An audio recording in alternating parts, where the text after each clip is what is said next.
You need to share your other screen, Jeff.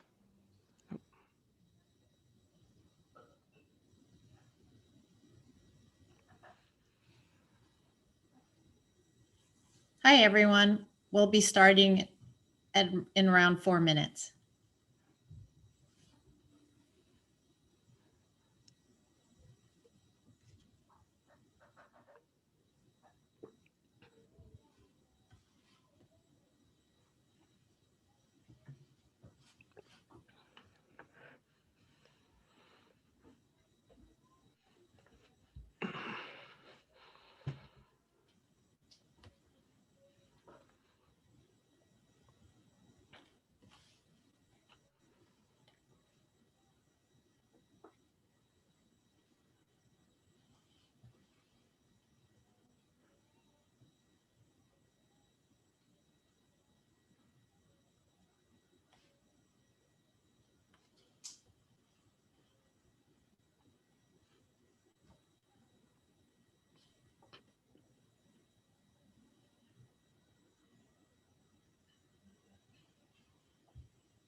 We'll be starting our presentation in 2 minutes.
Okay, it's about 1:05 p.m., so why don't we get started with our presentation today.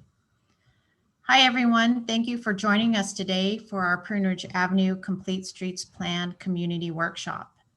My name is Carol Chariot, and I'm the Principal Transportation Planner here at the City of Santa Clara. I just wanted to let you know that we had a really great turnout on Thursday night. We had about 100 people join our workshop, and we received really great feedback from everyone. Next slide.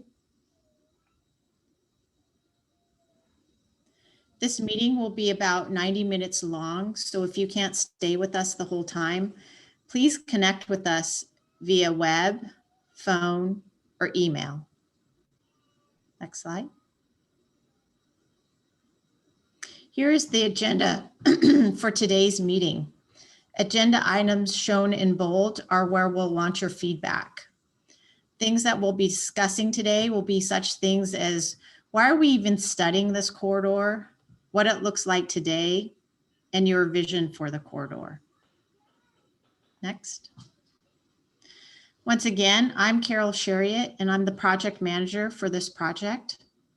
I have with me here today city staff, Michael Liu, our Assistant Public Works Director, Jonathan Yee, our Transportation Manager, and I also have with us here today Alta Planning and Design, who are the consultants assisting us with the development of the plan. From Alta, I have Jeff Knowles, Ryan Booth, and Ben Frazier. Next slide. So why are we even studying Pruneridge Avenue? Well, it's a high priority project in both the city and county bicycle plans. In the city's bicycle plan, it's ranked as the second highest project within our top 40 projects. We also would love to transform Pruneridge Avenue into a complete street, which is a street that provides safe, comfortable, and convenient travel for all users of the roadway.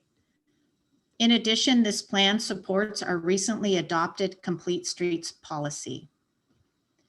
We also would like to achieve the goals of the city's climate action plan, which is to reduce greenhouse gas emissions. Next slide. So we're at phase 1 of this project, which we're doing information gathering. Next, we'll develop roadway concepts, taking into consideration the feedback that we've received from the public from these first 2 workshops. Then we'll draft the plan.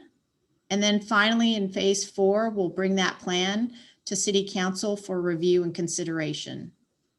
As you can see, we're going to be obtaining community input throughout the duration of this project. Next slide. So this project will take approximately 2 years to complete. We'll have 3 community workshops, and our second community workshop will be held in the summertime, where we'll share with you our draft roadway concepts, where we'll want your review and feedback. And then a year from now, we'll bring the draft plan to you, where we'll once again want your review and feedback. And then finally, our goal is to bring the plan to City Council for review and consideration in the summertime from a year from now. City Council will weigh all options and decide if and how the plan will move forward.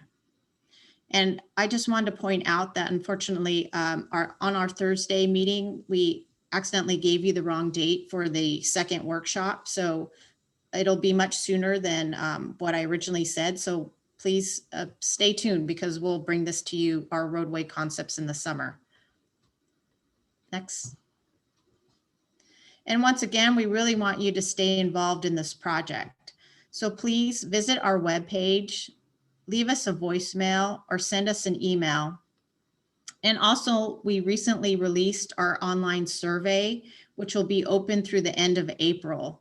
So please help spread the word about this project and point people to the online survey. So with that, I'd like to move it over to Jeff now. Great, thanks so much, Carol. So we're going to do the first phase and just make sure everybody's familiar with the technology we're using. Of course, I'd love to be with you in person to meet face to face, but COVID is preventing us from doing that. So we have to make adjustments, and Zoom is allowing us to do that by meeting virtually. A little bit of housekeeping. We'd asking people to please participate by renaming yourself on the Participants tab. You can reach that by taking your mouse and scrolling near the bottom of the page on your screen, and it should appear. Participants will hopefully pop up and allow you to rename yourself. You can use your first name and maybe a last initial if you're comfortable doing that. Again, we're using this just for when we get to the Q&A session so that we can call on people if they like to make a verbal comment. At any point during the conversation, you can type a question into the Q&A window. Staff will be working to answer as many as we can during the workshop and posting responses. We'll post a compilation of questions and answers online, hopefully next week.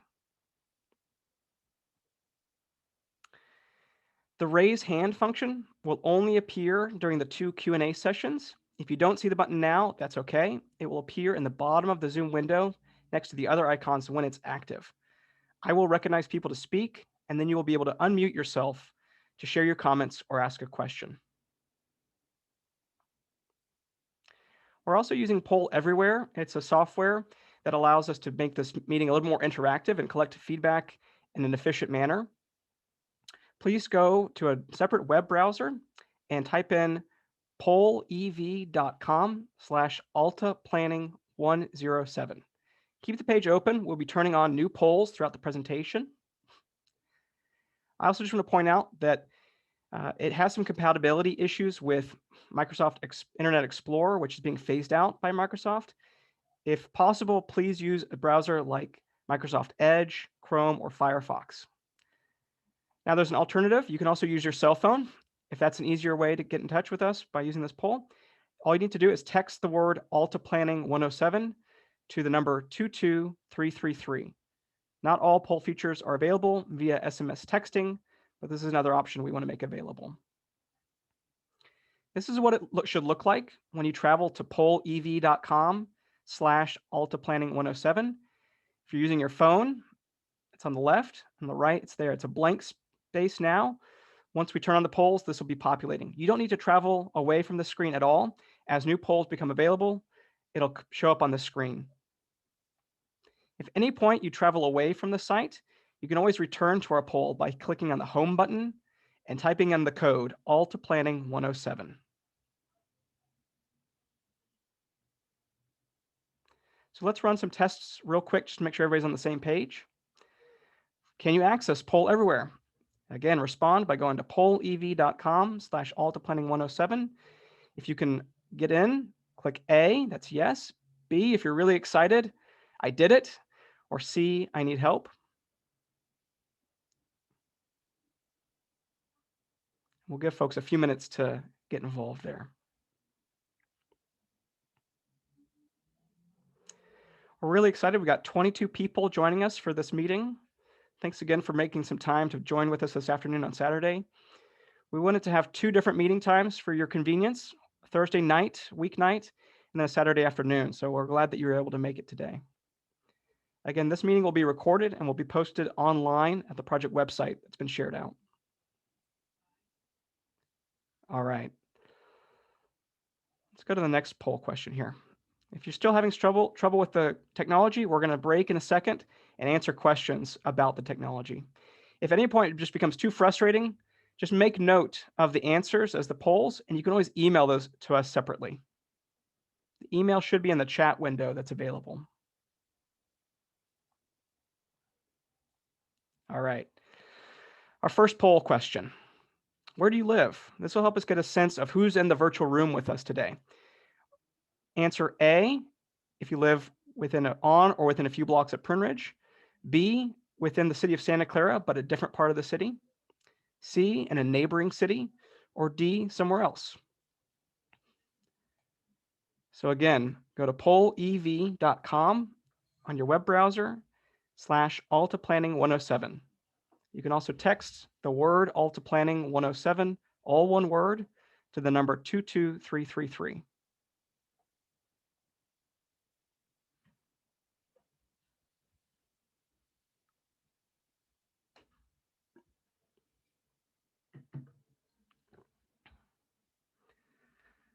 Great. So we're getting a lot of good participation from people on or within a few blocks of Pruneridge. That was the same on Thursday night. It was, I think we had about 85% of the people in the room lived within a few blocks, and that makes sense. The number of ways we did a lot of outreach, we're trying to capture people living within a half mile of the corridor. Okay, great. We have one more poll question before we pause and go to our first Q&A to answer any questions about the technology tonight. How did you hear about tonight's meeting? A, received a postcard in the mail. B, through the City of Santa Clara website. C, through the City of Santa Clara social media channels. D, you received a City of Santa Clara email. Or E, other method, word of mouth, your friends' social media accounts, a call from a neighbor. This information is going to help us do better in terms of getting the word out about future meetings. We've got a lot of ways that we want people to engage. We really want to avoid getting down to the very end of this process and people feel like they didn't have a chance to participate. So to avoid that, we really are looking for feedback on how we can be more effective in getting the word out about this plan.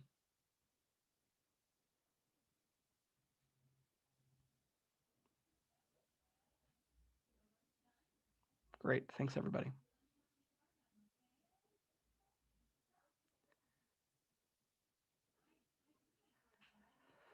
All right. At this point, we're going to pause, and please, if you'd like to ask a question about the technology, you're having an issue with Zoom or having an issue with Poll Everywhere, you can either type that question into the Q&A box, or we can go and we can answer questions verbally. So let's just see here. Let's see who's got their hand up at this point. So go ahead, if you'd like to ask a question, if you're having any problems with technology, go ahead and raise your hand at this point, and we'll call on you to unmute your mic. Okay, Diane H. Go ahead and ask your question about the technology issue that you're It's facing. all about the technology. We have no chat. I have no participants thing. I couldn't get into the poll. Nothing's working. I mean, I Sorry. can hear you guys. That's about it. Can you see the presentation on your screen? Yes, I can. Great. You have you figured out the raise hand, which is great. In terms of the participation, I see your name is clearly written here, Diane H. There are 22 participants, so that's working. The poll everywhere is not working for you, Diane? Yeah, and the participants, there's no participants thing down below. I can't, you can see who's there, but I cannot. So I can't, yeah. And I've put in all my comments as we've gone along so far under questions, and because Q&A I can get to. Great. Yeah, there is no chat. The chat function has been turned off on this Zoom webinar. Yeah, and that's unfortunate because it'd be nice to be able to save all your information instead of handwriting it down. Diane, what's going on with Poll Everywhere? How can we help you with that? I don't know. Are you able to go to pollev.com/altaplanning107 on a web browser? Oh, I mean, if I do a separate thing, because I was trying to cut and paste from your screen, I couldn't do that. Try just typing it into the URL box of a web browser. Okay, let me open a window. Okay. Okay, read it off to me. P-O-L-L. Yep, Poll EV, POLLEV .com slash Polev.com. Slash. pollev.com / Alta ALTA planning PLANNING 107. 107. And click enter. What happens? Something's good. Oh, join presentation. Correct. Okay, so all the polls that you just did are in there. Yep, they will be there, and they'll be live as soon as we click to them. They activate as the presentation goes by. Oh, okay. Oh, okay. Here I can see the old ones. Okay, good. Okay. All right. One of them. Yeah. Hopefully we resolve that for you, Diane. Yeah, I just answered it and it said clear last response. I'm not sure why, but whatever. Okay. All right. Well, thanks, Diane. Hopefully got it. Anybody else have questions about the technology night? Otherwise, we can move on to the substance. Okay. George S. Go ahead, George S. with your technology question. Mute. Okay, apparently I was muted. I do not see the unmute capability on the screen that I would normally see in a Zoom meeting, nor do I see the participants list that you asked us to go in and use to change our name. I think that might be something on the back end. George, I'm seeing everybody's name is here, so I've got it. I don't think that we need people to rename themselves because of the registration. So it's already built in. And everybody is automatically muted as part of this webinar. And during the Q&A session, we're asking people to raise hands, and then in order, we'll be unmuting people automatically. Okay, thanks. Yep, thanks, George. Good question. Okay, before we move on, last chance. Anybody else have anything we can help you with? Let's see, anything in the Q&A window that we can help with? All right, I think we've got it all, or it's being answered by staff. So thanks everybody for bearing with us. I don't want to take up more of our precious time. There's one more, Jeff. Oh, go ahead. There was a Jerry Endo. Go ahead. But his hand was raised. Okay, there, Jerry. Go ahead, Jerry. Go ahead and unmute. Sorry, I missed you.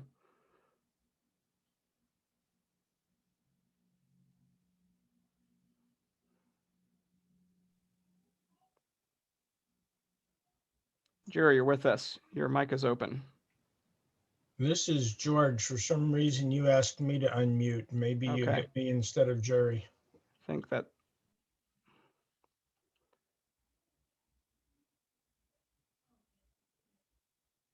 Jerry, are you there?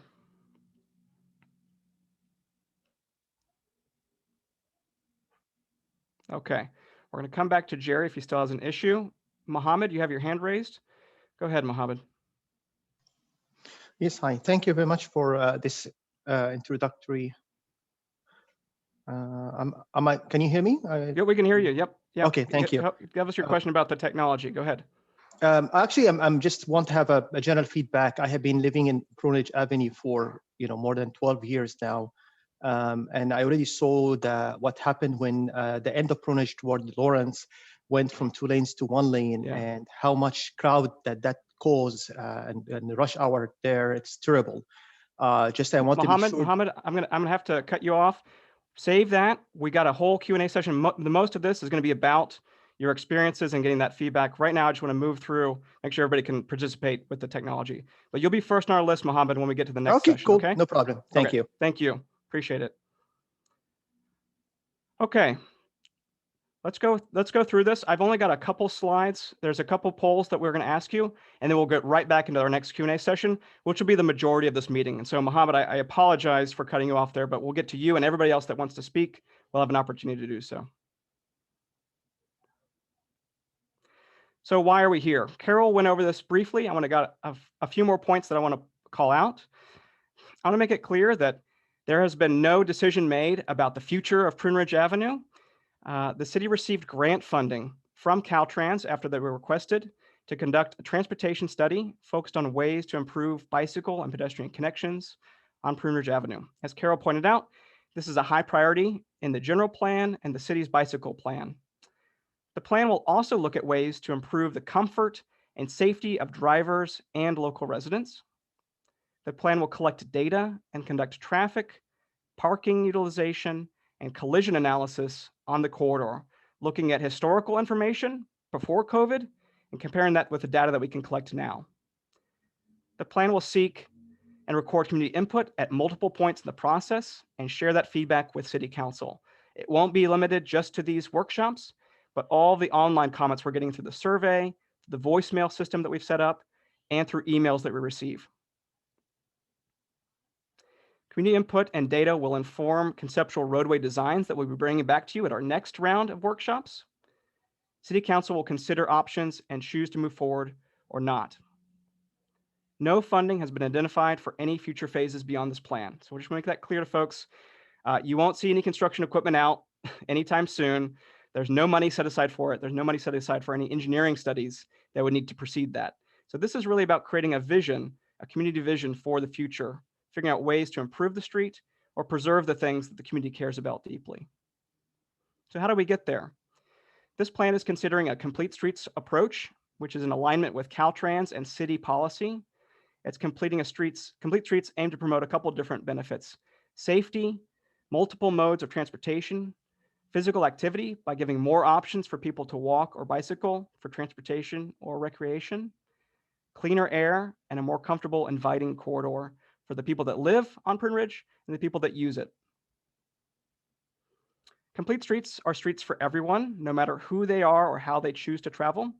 Complete streets provide a convenient, comfortable, and connected transportation choices. It's not about taking away options, it's about providing people with more transportation options. Understanding the context and the community character, however, is critical to make sure that we get it right. Recommendations will be based on public input and traffic analysis.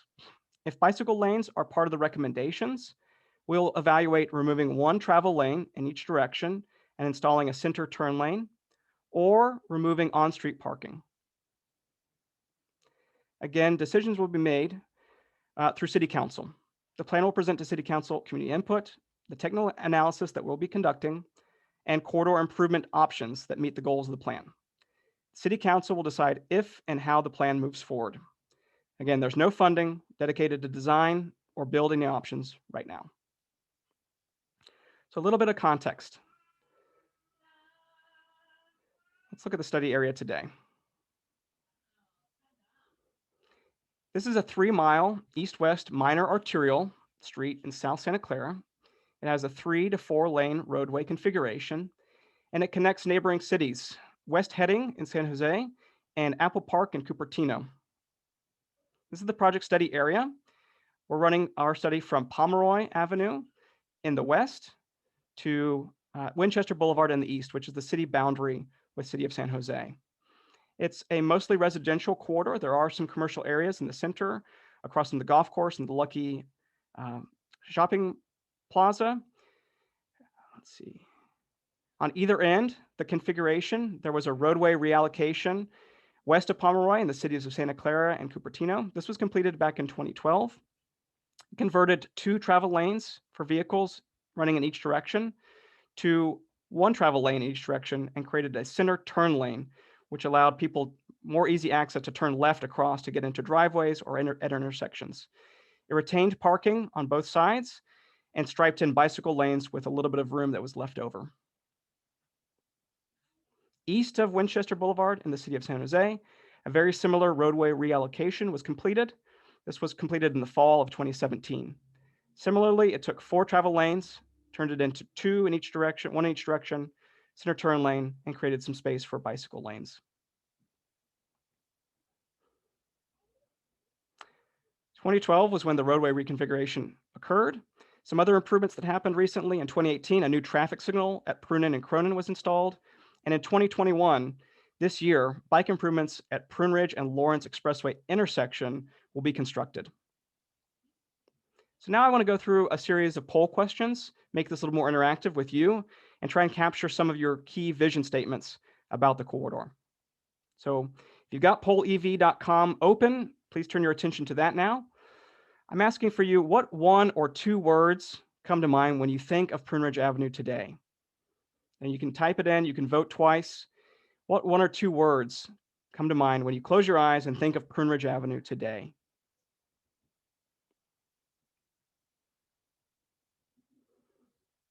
This tool is going to create a word cloud. The more times people say the same word or a similar word, you're going to see it larger than the rest. Every word that people are typing in now is coming in live.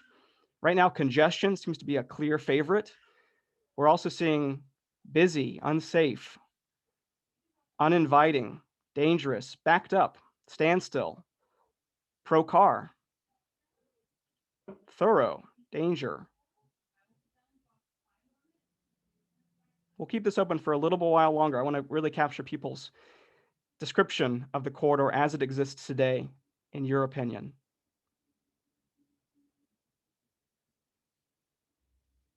Somebody put commute. It's part of their daily commute.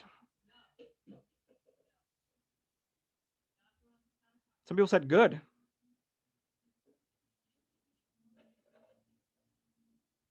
Rush hour.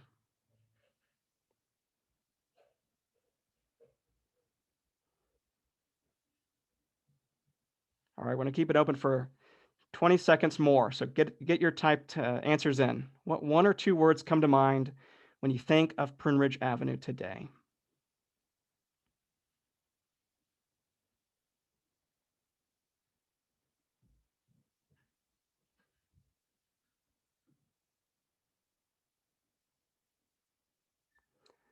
Noisy, good, irregular. It's interesting. There's probably a lot that goes behind these words. Your experience living on this corridor or using it daily or a couple times in a month, maybe. If you've got longer comments to share, we've got our Q&A session coming up where you can share your comments. Also inviting everybody to go on the website. You can take our survey or send us an email or voicemail message to further explain your comments today. All right, we're going to go to the next poll question. Thanks for participating. Where do you go while using Pruneridge? Again, you can vote multiple times on this, but what are your main destinations while you're using Pruneridge? Home, right? Work. These are common on Thursday night as well. Where do you go when using Pruneridge? The store? Go everywhere. You live on Pruneridge, so you're using it all the time.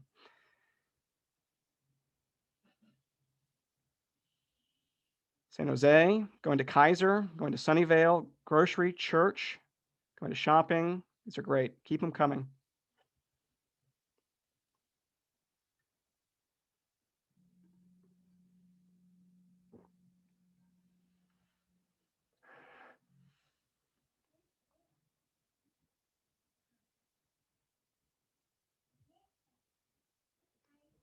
Lawrence Expressway, Cupertino, going to see friends, going to the park, going to see your dad. It's nice. I'm sure dad appreciates that. San Tomas Expressway, going to Lucky's, go grocery shopping.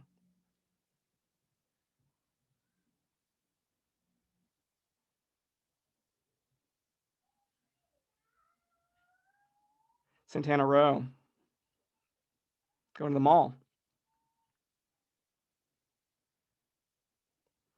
All right, get them in. We're going to close this poll in about 15 seconds.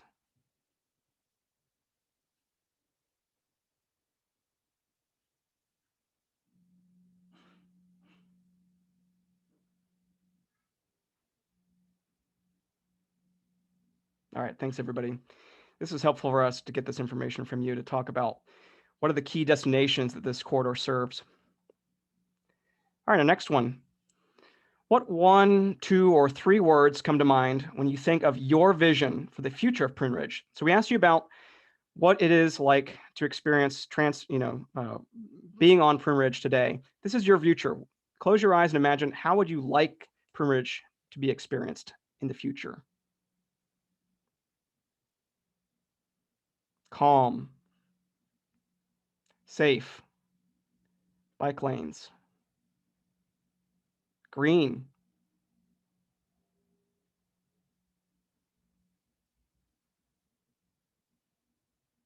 pedestrian friendly,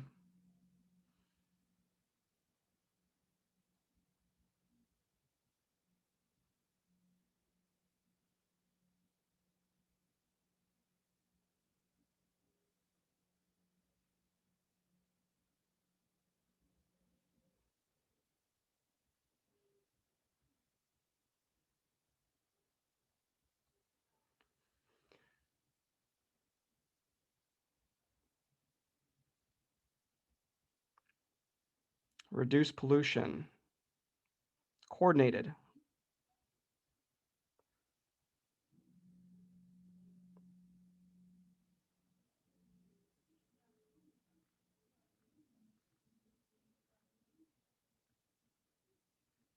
I see parking, family,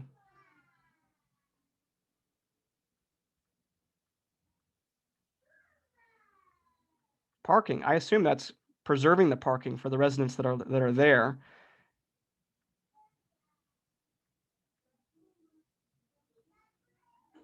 Calm, car focused,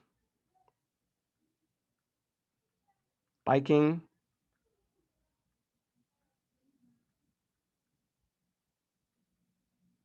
This is great. Thanks everybody for participating. Just a few more seconds here to share your vision. What 1, 2, or 3 words come to mind when you think of your vision for the future of the street?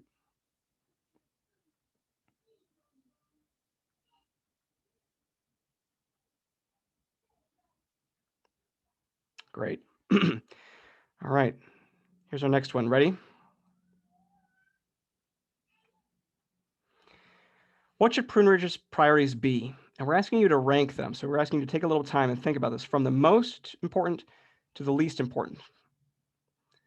So the options here for you are, and this is in no particular order, so you're going to re-rank these. Preserving on-street parking, calming or slowing down traffic speeds, improving walking conditions, improving bicycling options, or reducing traffic congestion. Please rank these in priority.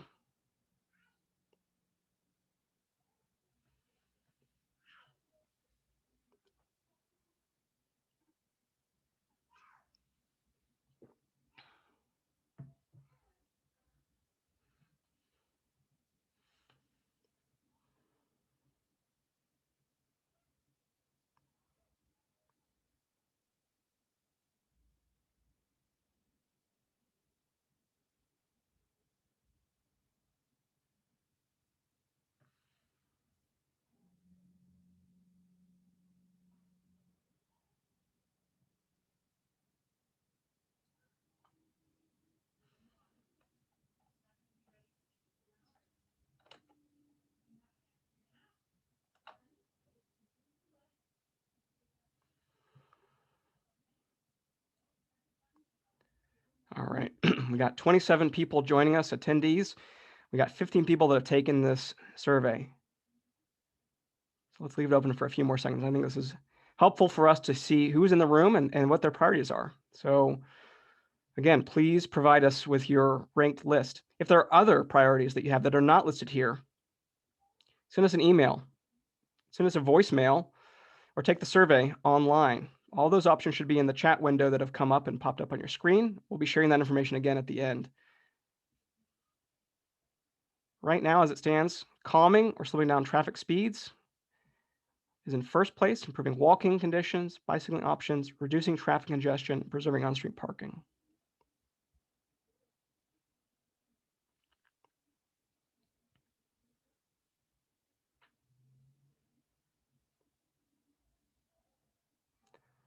All right, we're going to close this poll in about 20 seconds, so please get in your answers. And again, if we miss you, send us an email. This is not your only chance to provide input, so we want to make sure that you've got that option.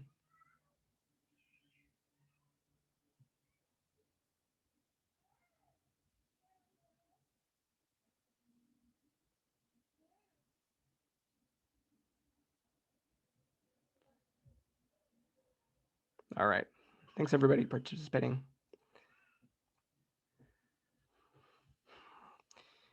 Part of our analysis will include looking at parking utilization. We'll be doing a lot of traffic counts and comparing those again to historical counts we have the corridor pre-COVID and post-COVID. What aspects of the corridor are you most interested in seeing studied and presented back to the public as part of this plan?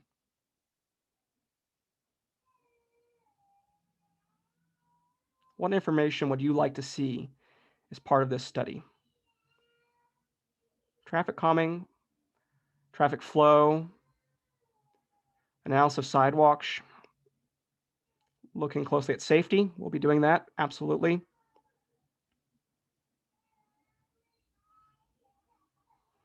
Noise, looking at noise. Pre-COVID, absolutely. That's clear, and that came up a lot in our discussion on Thursday night, was discussion about making sure that we're not just looking at conditions as they exist today, but really comparing to conditions as they existed pre-COVID and what we might expect to happen after we get through this pandemic. Traffic, absolutely. That's coming in pretty loud and clear. Traffic safety, bike options.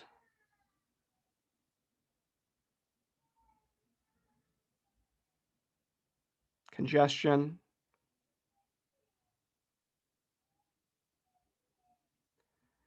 Synchronizing, I think that's probably related to traffic signals.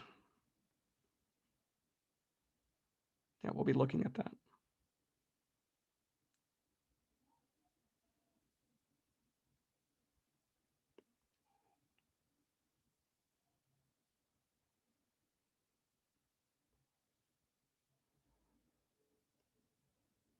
All right, we're gonna go in about 10 more seconds on this one.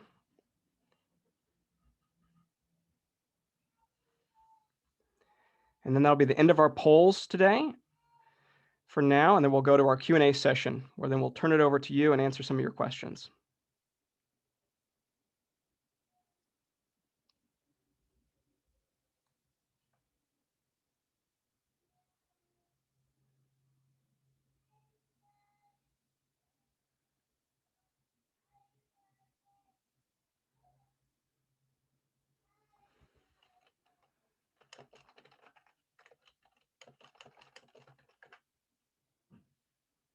Okay, thanks everybody. Okay, we've gotten to our Q&A session here. Q&A, you can ask any question on the plan elements, the community engagement opportunities, or anything else, or share your feedback about your experience on Pruneridge. If you have got a comment not related to this project, you want to make a suggestion or make a service request, engineering@santaclaraca.gov is the way you could do that. And this is the office number, 408-615-3000. Before I throw things open, we're going to go back and forth between people raising their hands. And you can start to do that now. We'll enable that where you can raise your hands and get in the queue. But before we do that, I'm going to throw things over to Carol. Carol, there's a special guest here with us. Yes. Hi, Jeff. We have Mayor Gilmore here with us in attendance that I can see. And so we just wanted to see if Mayor Gilmore would like to speak a few words. If not, that's okay as well, but we just want to acknowledge that she was here with us today.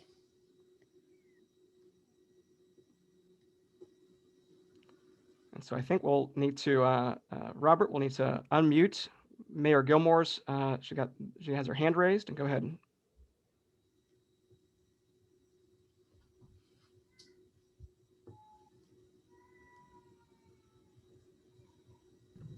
Hello, good afternoon. Can you hear me? We can. Thank you for being with us, Yes. Mayor.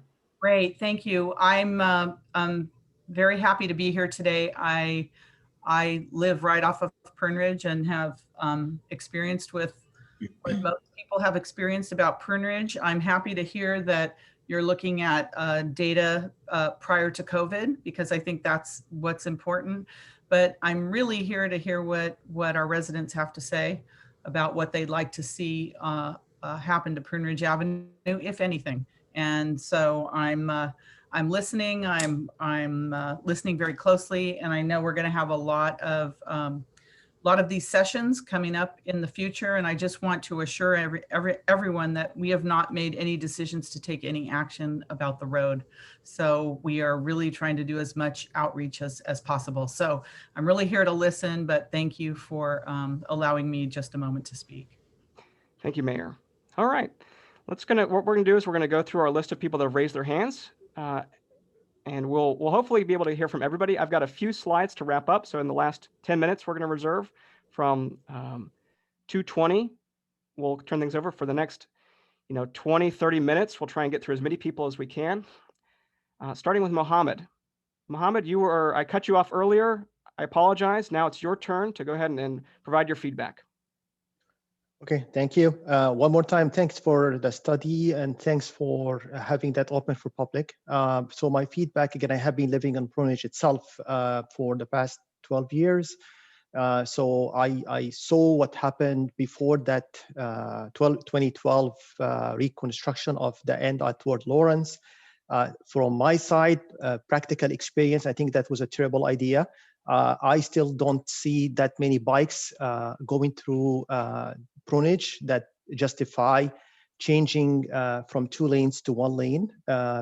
If anything, that caused huge traffic jam there and very unsafe traffic behavior, because people don't want to wait patiently in that single line of cars and use a center lane to just bypass other cars. And that just was always a nightmare just going there. And I have to go there to drop my kids to school and to go to my work in the morning and in the afternoon. So if anything, I would really like to see if that study can also extend of flipping back what it's already there as 1 lane at Lawrence side to make it back again to 2 lanes. And for sure, I think I want to emphasize that many people resident on Pruneridge itself don't have an option except they have to park their cars, because it's for many of my kids are old enough that they need their own cars as well, and they don't have an option except to park on the street. So if you eliminate parking on the street, that I don't know where to park. There's no space for us to park. Okay, so please just consider all of that when you are going through that. And I think I raised a couple of questions as well in that. I really want to see if that study can also count how many bikes are on the street, because I've been living in the street here and I don't see that many bikes to justify adding a bike lane and eliminate a very needed 2 lanes traffic on the street on Pruneridge that's already crowded with 2 lane traffic. So I just can't imagine how badly the traffic will be with only single lane. And right. I will stop here just to have other people to share as well. Thank you again. Thank you for your feedback and your comments and your questions. And yes, the study that we'll be doing, the traffic counts that we're doing, will include pedestrian counts and bicycle counts. We have some counts that we took as part of the pedestrian and bicycle master planning processes, and we'll have that data as well that's historical. So we'll be factoring all that in. So thank you for your feedback. Appreciate that. All right, next up that's on my list, I've got Mike J. Mike J, you're up. Go ahead. Hello, thank you. Can you hear me okay? We can hear you. Go ahead, Great. Mike. I have kind of a question / comment. Has there been a study pre-COVID to see what the traffic impact has been from the Pomeroy to Lawrence change I've lived just off of Pruneridge for about 11 years. And my observations since this change is the morning commutes for cars, especially heading west towards Lawrence, often are waiting to really get to the left turn so they can actually left turn on the Lawrence. So what that does is back everything, even up to Maywood Park at times. And then I actually see, to Mohammed's comments, is I see people using the center lane, the suicide lane. And I've even seen people drive in the bike lane because they want to go right or straight on either right onto Lawrence or straight on, continue on Pruneridge. And to me, that just has defeated the complete purpose. So it went from, traffic was busy to now traffic backs up to Maywood, and people just get super aggressive. Now, granted, this is all pre-COVID. So now that things have died down, it looks kind of normal, but obviously this will percolate back up again. So I was just curious if there has been a study yet, or if that's still in the works as far as what traffic has been analyzed pre-COVID on the change from Pomeroy to Lawrence. Thank you. Thanks, Mike. I'm going to turn this over to Carol to answer this question. Go ahead, Carol. Sure. Mike, yes, actually, the city had done a post study after it was converted from 2 to 1 lanes in each direction from Pomeroy to the city of Cupertino. And that post study was done in 2013. And what they found was that actually the daily traffic there actually only decreased by about 5% from when they did convert it to 1 lane in each direction. So that still shows that maybe you might had a slight diversion of traffic, but not too much that still use Pruneridge. And then also just to let people know, there was also a study of how many bicyclists actually started using that bike lane after they installed it there in that section. And actually it went up about 100% from what I can see in the study. So back in 2013, between the weekdays and weekend, there was about a total of 64 bicyclists using that new bike lane. So definitely there was 100% improvement of how many people were using those bike lanes. Great. Thanks, Carol. Let's just go over to see if there's anything in the Q&A window. Jonathan, is there anything that you'd like to answer live that we're seeing typed into the Q&A box? Hi, yes, can you hear me? Yep. There's no specific questions. There was just a comment from Diane Harrison, just stating that Pruneridge Corridor is the #2 priority in the bicycle lanes, with the recognition that El Camino Real is #1. And she just expressed support for that project because it's used, by bicyclists and other users there. Okay, great. If more come up in the chat box, we'll turn over to Jonathan. Let's go back to the list of folks that got their hands raised. George S., you're up, George S. Hi, thanks for taking my question. I feel like this project might be being done in isolation. For instance, it takes me twice as long to get from Rodonovan Avenue to Blaney midday even than it did before more traffic lights and things were installed on Stevens Creek. It's impossible almost to get onto Stevens Creek from Rodonovan during morning commute. And so why am I saying that? I think part of the problem with traffic on Pruneridge is that we're not paying attention to synchronizing the lights on Stevens Creek and possibly Homestead. This is, to me, a more important issue to clean up the need for commuters to travel through our neighborhoods. Has any effort been put into that as a corollary to this project to maybe even make this project unnecessary? Good question. Let me go through it to Carol and see if there's Carol or maybe Jonathan have any questions, response to that. Yes, actually, we do synchronize our lights throughout the city. We actually try to obtain funding to be able to actually synchronize the lights in like the morning which is 7 to 9, and then in the afternoon, 4 to 6, when people are coming back home. So we definitely try to do that as we get funding. So that would definitely be something, should this project ever move forward and you know, we reduce, if we were to reduce the lanes down to 1 in each direction, definitely you would have to see more synchronization along Pruneridge as well. Great. Next up on my queue, Stephen Yu. Stephen, go ahead. Hi, this is Stefan Uriardi. I live on Rodonovan since 2003. And my wife and I use a walk on Pruneridge almost every night, including weekends. I use the bike lanes. I have 2 houses in Santa Clara, and definitely my impression of Pruneridge is it was designed for a car focus environment. And I'd like to see it more bike friendly and pedestrian friendly. And that's despite the fact that we have to struggle with getting through Pruneridge onto Lawrence in the mornings to drive our kids to middle school or at Lynbrook High School. And you know, that center lane, I'd love to see the 4 to 2 lane reduction like they do at west of Pruneridge. There's too much, 4 lanes to 2, and then dedicated left or right turns. I see people going through those lanes to cheat, like the other caller had said. People drive through the center lane to rush or cheat, go through the long queue of lines. And I think traffic calming will improve things for everybody.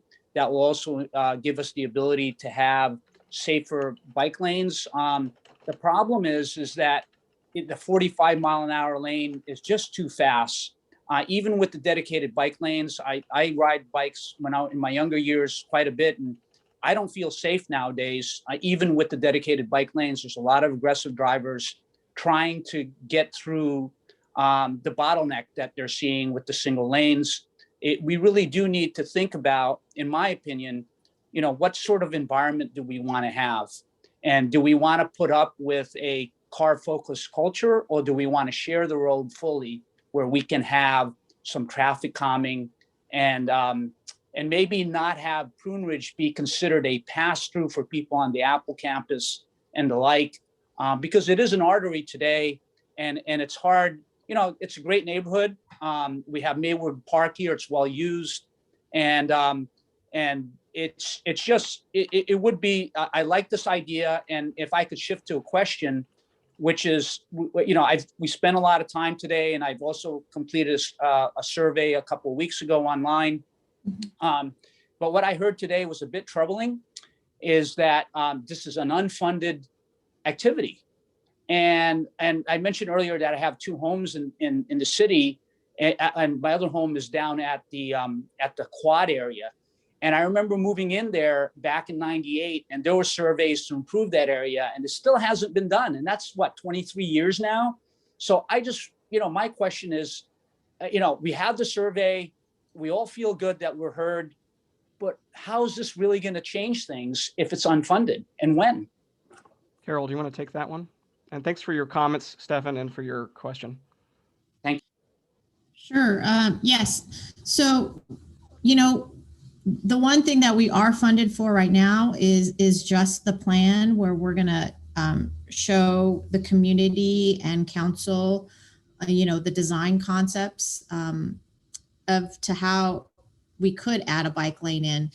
But ultimately, it will be up to council to decide if and when we move this project forward, and what option they would want to take to add in the bike lane. And if they happen to decide to take an option where they do want to add in the bike lane, then city staff will then move forward in trying to obtain grant funding for the design of the project, and then ultimately construction. So we just have to take it one step at a time. So right now it's just all the traffic analysis and designing of the options that we're doing as part of the plan. and then allow council to make the final decision how this moves forward. And if they would like us to move forward, we'll definitely, as staff, go out and obtain grant funding so that we can move forward and do the design and ultimately the construction of the project. Okay. Again, there are a lot of questions that are coming up in the Q&A window, and those are being answered by staff as we can get to those. We have still a couple people with their hands up, so let's try and get through as many as we can get. Carolyn Johnson, go ahead. Yes, thank you. I've lived off Pruneridge for 25 years now, and I really do not like where the 2 lanes go into one at Lawrence and Pruneridge. I think it's a bad idea, and I'd hate to see that anywhere else on Pruneridge. And we may not like the traffic, but with the new complex at the end of Pruneridge and Tantau, I think we need to face up to the reality that there is more traffic now, and there will be. And these people have, I'm retired, but these people have to get to work. And I'm sure a lot of them use Homestead and a lot of them use Stevens Creek. And I just don't think we need to reduce the traffic lanes any more than we already have. That's all. Thanks, Carol. Thanks for your feedback. Suchi B, go ahead.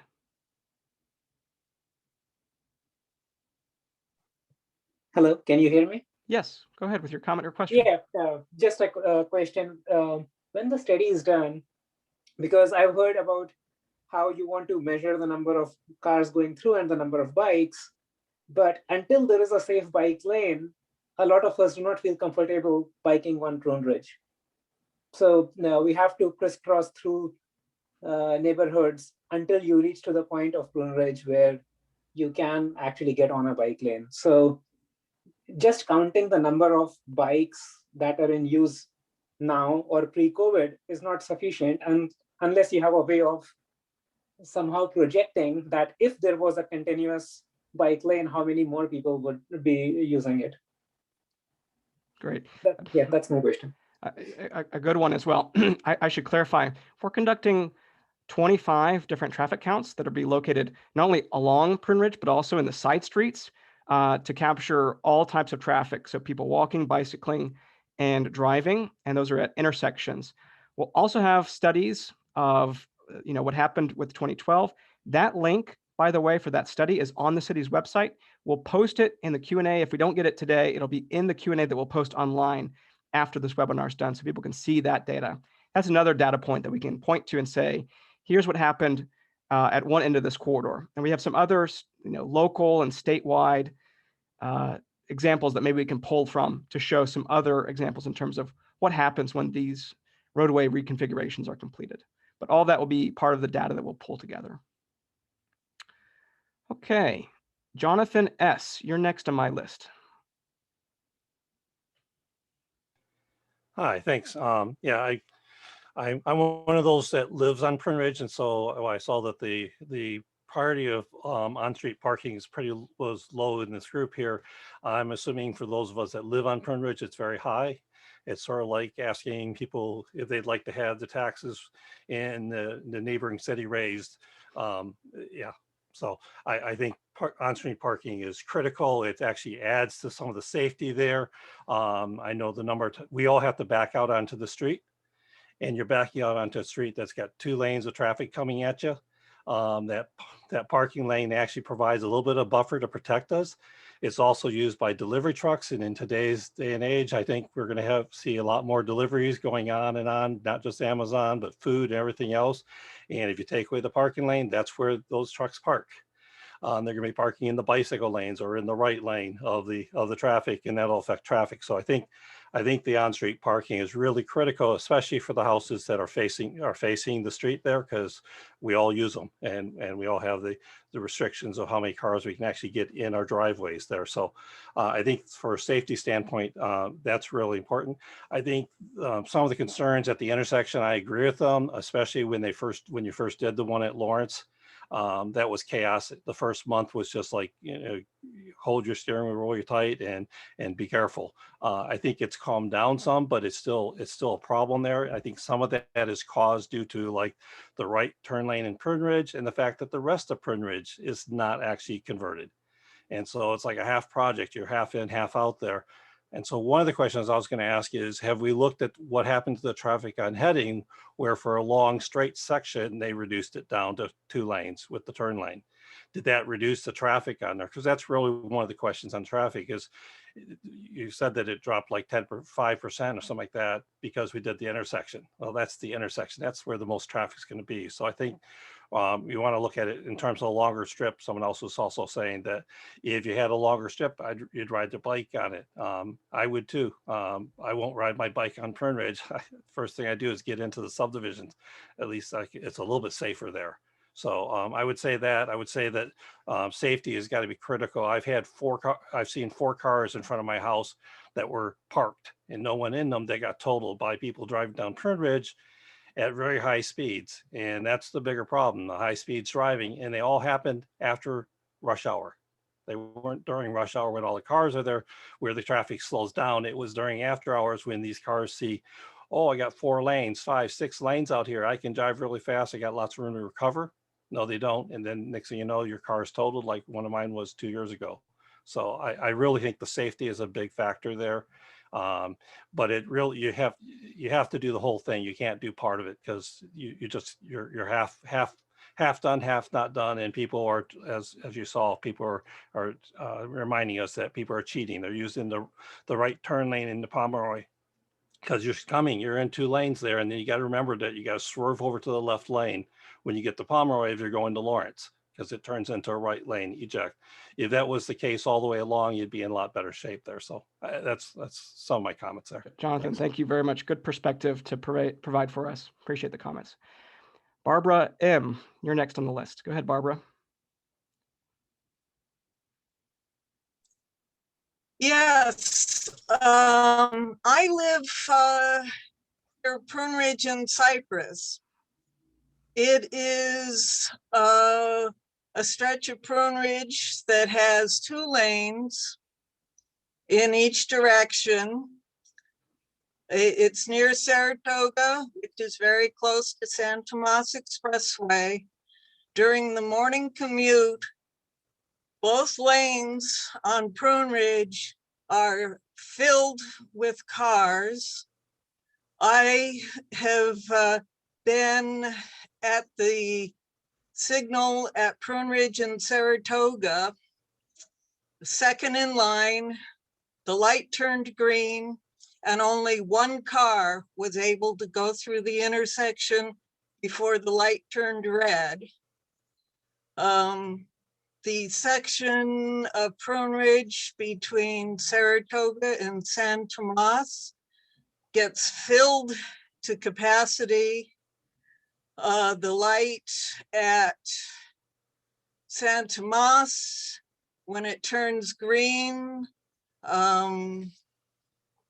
will only allow half of the cars that are waiting at the signal between Saratoga and San Tomas to go through before it turns red. So reducing that down to 1 lane would have traffic backed all the way up to Winchester and people running red lights to get through. I regularly travel to the skating rink at Valco at about 9:45 in the morning. At least that was pre-pandemic. And you get to the left turn lane on Tantau and 3 cars run every cycle, and I've had to sit through 3 or 4 cycles to make the left turn lane there. The cars waiting to turn left from Pruneridge onto Lawrence block the single lane of traffic that goes straight through. So the light, when it turns green at Lawrence for the Pruneridge traffic, no one can get through because the left turn lane hasn't cleared. So I really, really do not want to see Pruneridge turned into one lane in each direction. Thanks, Barbara. Thank you for sharing that and your experience as a driver. Okay, we're going to Jerry E. Jerry, go ahead.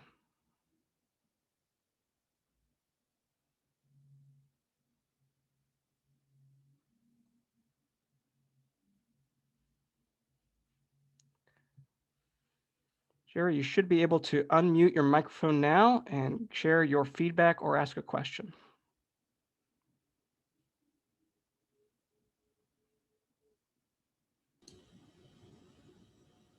Jeff, that might be left on earlier. Okay. Well, Jerry, if you still want to speak, maybe type in your Q&A and we'll try and get to you. We'll save you at the end. Let's go over to Randy W. Randy, you're next. Hi, everyone. Kind of like the last speaker, I live off of Cypress as well. I've been living here for almost 40 years. I commute to the last 14 years to San Mateo. And unfortunately for my neighbor on Donovan, I'm guilty of one of those people that have tried to avoid the mess that was created between Pomeroy and Lawrence when I need to get to the freeway. The other thing that was only mentioned once, but I think people should be aware of, is that that single lane that was completed in San Jose on the heading side of Pruneridge, frankly, is a mess. I go to that section. I have friends over there. It's a disaster. We have people that when you have to make that right on Pruneridge to either Winchester or scale into the single lane, people are confused. And a lot of people will cut on that right lane right in front of you. I never liked the configuration. It made some of my friends that live over on that other side very unhappy that they didn't know what was happening. And the traffic is always backed up. Same experience as Ms. McCune. I wait 2, 3, 4, sometimes 5 lights to get through either heading if it's busy or 2 lights if it's not. And the same experience down at Pomeroy. It's a mess down there. And I'm not one of those that violates it, but it is very frustrating as a commuter and a person that needs to use my streets to get to a freeway or other place to not be able to do so. And I hear everybody would like to open up Pruneridge for bicycles. I would never let my children, when they were living here, ride on Pruneridge, because I feel like one of the other speakers said that it was created for a commute. What I would like to see is, and I don't see it in many of the South Bay cities, is either those speed bumps that are like you see in Menlo Park, where you have to slow down or you will bottom out your car. That would be nice, especially where the crosswalks are. Mm-hmm. Something to slow down the drivers. I totally agree, it's too speedy, but I have been on Pruneridge coming home where the traffic is backed up almost to Kylie to get either across San Tomas or make the left turn. And I have literally sat through 3 or 4 lights. And if you were to create single lanes, I can't even imagine the nightmare it would be for people to even try to access their driveways. Just trying to turn into their driveways would be horrible. So anyway, I hope that you will take a serious look at the traffic flow, both pre-COVID. I know it's going to get worse after we open back up again. So anyway, those are my thoughts. Randy, we appreciate you being here and sharing your comments, and rest assured we definitely will be looking at experiences for traffic pre-COVID and comparing them to today and recognizing that it's depressed. We'll be adjusting. We'll be creating an adjustment factor based off of the counts we're taking now to those times where we probably saw that much higher volumes. So thanks for your comments and your perspective. Next up, I got Matt C. Matt C, go ahead. Okay, so I believe the Pruneridge, first of all, it's not a freeway and it's not a highway, right? So we identify that as a residential street. So residential street will have speed limit, and there has to have a way to slow down the drivers, in 50s, 60s and driving, roaming through the street. This is one. Another one, a residential street, most of them they need parking. Without parking, how do you go home? So that's all my 2 comments here. Thanks, Matt. Appreciate it. Let's go to Carolyn Z. Carolyn Z, you're next. Hi, good afternoon. Thank you for giving me a chance to speak. My name is Carolyn. I am 16 years old and a member of Santa Clara Youth Climate Action. I would just like to support the implementation of bike lanes as part of Complete Streets on Pruneridge. Between Pomeroy and Winchester, the city of Santa Clara has the only 2 miles of the entire Pruneridge-Heading-Berryessa corridor without a bike lane. The other adjacent segments on both sides have buffered bike lanes, and bike routes work best when they're comfortable, continuous, and connected. So implementing bike lanes on Pruneridge will allow for a connected bike pathway and encourage more bikership. This is important because there are relatively few other east-west bike routes available across Santa Clara, and it would be a big step in the right direction in helping Santa Clara become a greener city. Adding bike lanes would not only make the street safer and quieter for pedestrians and bikers by slowing traffic speeds, it would make it safer for drivers and residents parking vehicles on Pruneridge and out of their driveways. In addition of a bike lane may also give residents the option to back into their driveway, making it safer for residents to exit. In considering the future of Pruneridge, it seemed like there was overwhelming support to make it safer for all travelers, no matter their mode of transportation, and for reducing congestion. I believe bike lanes would significantly help with this. Pruneridge is largely a residential and should not be built or used like an expressway. Thank you. That's my input for that. Thanks, Carolyn. Appreciate you being here, and thanks for your comments. All right, let's go to Dave S.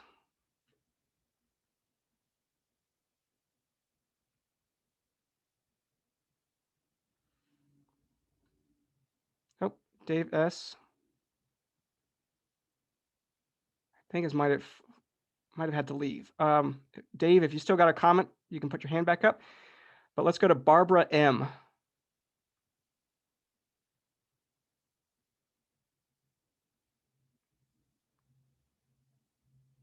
Barbara, you should be able to unmute your microphone. Yeah, the box just popped up. Okay. I'm got back. another comment, Barbara. Go ahead. Yes, back with another comment. I forgot to mention that in part of this planning process, it's something I'm very aware of, is that the southeast corner of Stevens Creek and Saratoga is going to be developed by San Jose into a great big infill. I think it was like 800 housing units or some ungodly number like that development sometime in the future. In the evening, if I should happen to try and go to my father's house and use Saratoga to get to 280, it can take me as much as a half hour from when I leave my door to when I actually get onto the freeway because of the traffic congestion there. Because traffic, there's so many short stretches of street that have no priority. And when you get to Saratoga and Kylie, the light to go when you're traveling southbound, the light will turn green and there's no place for you to go on the other side of the intersection because of all of the people that have been making right turns from Kylie onto Saratoga. So, where traffic would go, if Pruneridge becomes single lane, I don't know, because Stevens Creek and Saratoga are both impossible. Good comments, and thanks for coming back to share more. Last up, Jerry, we'll give you one more shot. Jerry, do you want to have a chance to speak? Go ahead. Your microphone should be able to unmute at this point.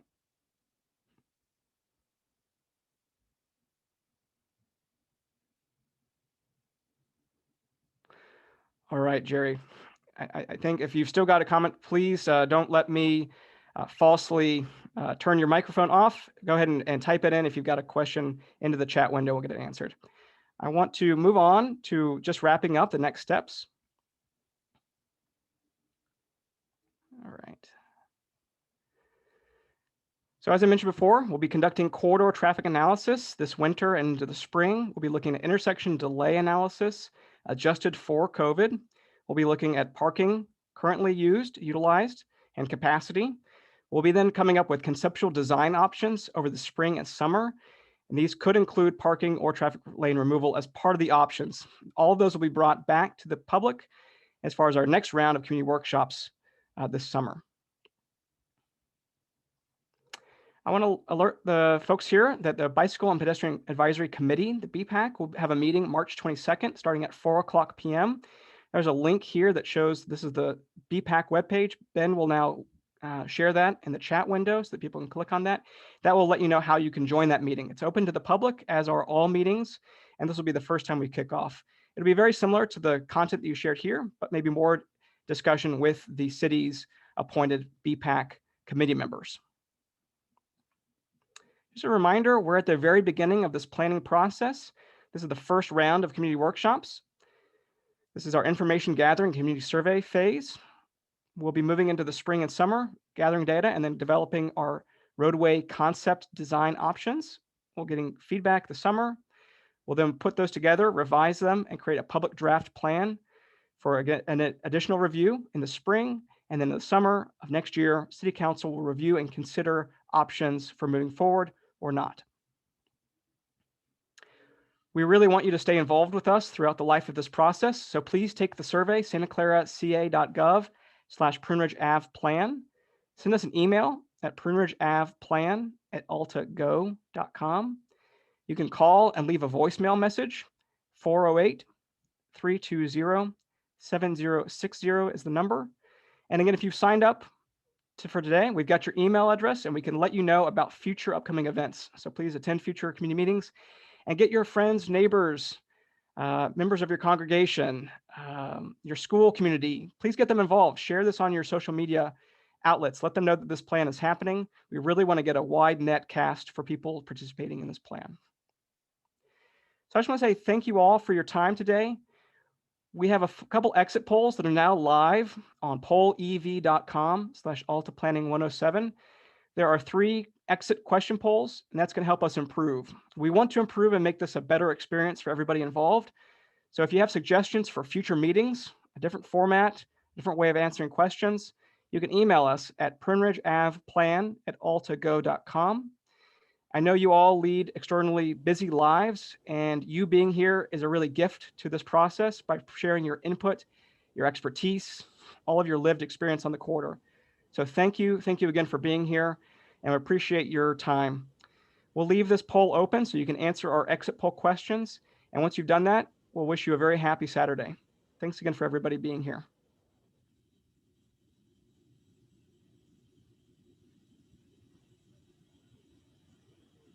I'll leave this slide open and the exit poll is open for the next 5 minutes. So once you're done, feel free to leave. And that's all for today. This meeting will be recorded again and posted on the city's website, along with frequently asked questions that combines things that we heard on Thursday night, along with your questions and feedback today.